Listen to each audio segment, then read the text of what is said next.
All right, really excited to bring you another version of Lesson Notes, and this time we are working with a non-competitive player. This is an adult client that I've been working with his son, and he's been taking some lessons really just to get better.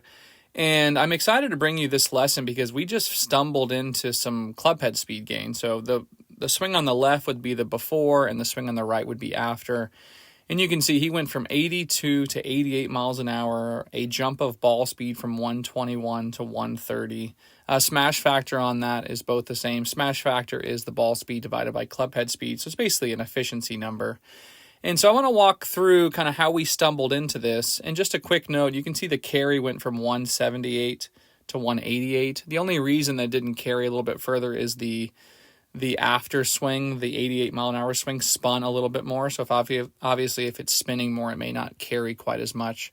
So if it were a similar spin number, the before was 5,100, he would have carried about 15 yards. So how do we carry the ball 10 to 15 yards further with a 6-iron in a matter of minutes? Well, let's start with this video on the left, and we'll kind of get to the genesis of why we led to the club head speed.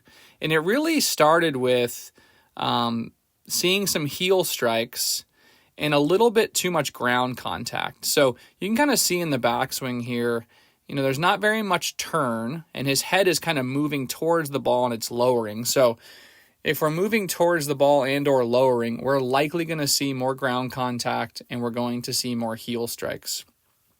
Now, when he hit this shot, he said, 180 in the air, that's totally fine. But I was kind of curious if there was more clubhead speed in there. And the things that I'm looking at that generally tell me that someone could hit it further, one would be daylight between the knees. You can see we can barely see the grass between his knees there. His rib cage is very under-rotated.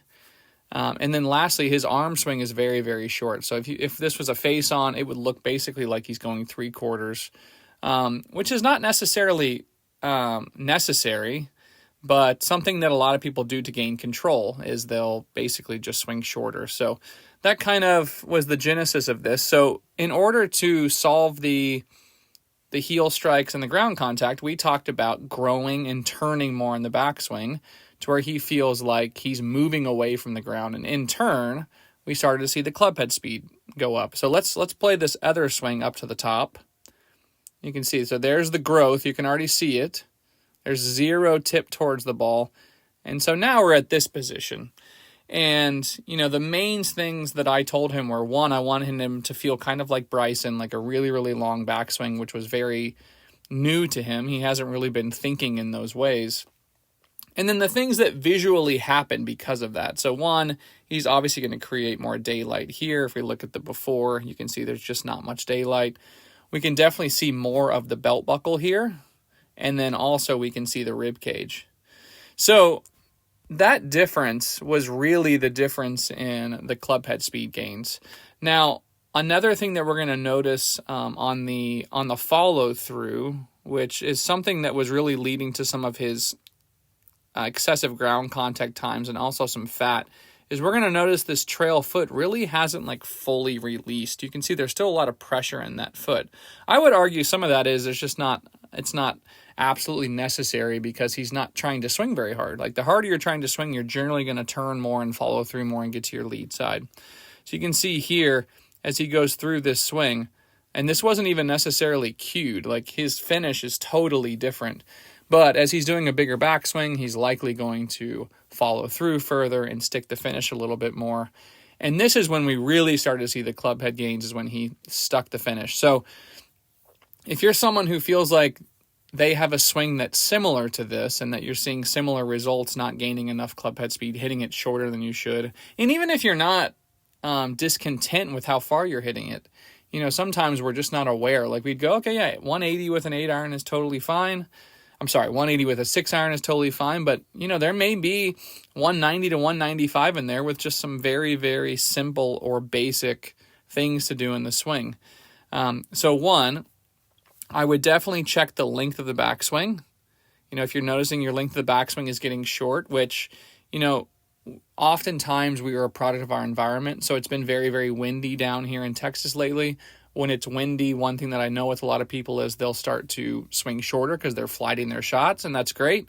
But generally, when you're flighting it, you're going to be hitting it much, much shorter. Your club head speed's going to go down. So once you know how fast you're swinging on TrackMan or some other launch monitor, that's something to monitor, because it's speed, like a person's weight, fluctuates over time. So if you notice that it's going down, I would likely guess there's something changing in the swing, like we can see here with this gentleman. The rotation's gone in the short arm swing. Let's go back to the other side. So be checking that. So arm swing length, rotation, and then my ability to stick my finish. The only other thing that we added was really doing some reps where he was trying to hit it hard. Really, really trying to hit it hard. But the thing that we noticed was that when he was doing this backswing over here, he was saying things like, I don't even feel like I'm hitting it harder. I don't even feel like I'm trying to hit it harder. And the ball was coming off with, 8 or 9 miles an hour of ball speed difference. So all that to say, speed is in there. You don't have to try to create it if we can change our backswing a little bit. Hopefully you found this video helpful. I would love a comment if you watched this and found it helpful. If you haven't subscribed, please do so. And if you have any questions, definitely respond to the video, or you can send me an email. And best of luck next time you go to the range, and happy golfing.